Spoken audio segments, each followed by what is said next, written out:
Mga bro, pag-usapan natin ang Rafael Defense at ang kanilang modular defense systems na pwedeng maging game changer para sa Philippine Navy. Grabe, isipin nyo, flexible na sistema na kayang umangkop sa iba't ibang operasyon, whether sea, land, or air. Pagdating sa pagtutok sa pagpapalakas ng ating depensa, itong teknolohiya na dala ng Israel ay tunay na makabago. Kung sakali man na makuha ito ng Philippine Navy, ibang klaseng defensive layer ang pwede nating asahan para protektahan ang ating mga teritoryo at tropa sa anumang laban. Isa sa mga highlight ng Rafael ay ang Sea Dome, ang naval version ng sikat na Iron Dome.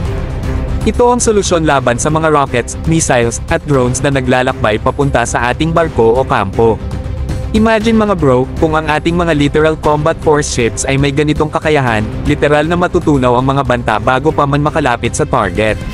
Isang malaking kalamangan ito para sa Philippine Navy, lalo sa mga lugar na madalas ang mga banta ng missile attacks. Hindi rin papahuli ang Naval Iron Beam, isang laser system na kayang pumitik ng close-range threats ng halos zero cost.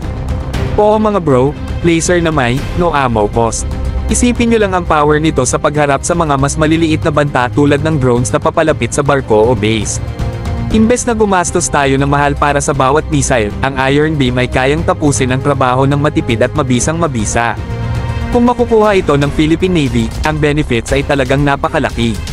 Magkakaroon tayo ng multiple layers of defense na kayang mag-switch sa depensa laban sa missiles, rockets, drones, at iba pa.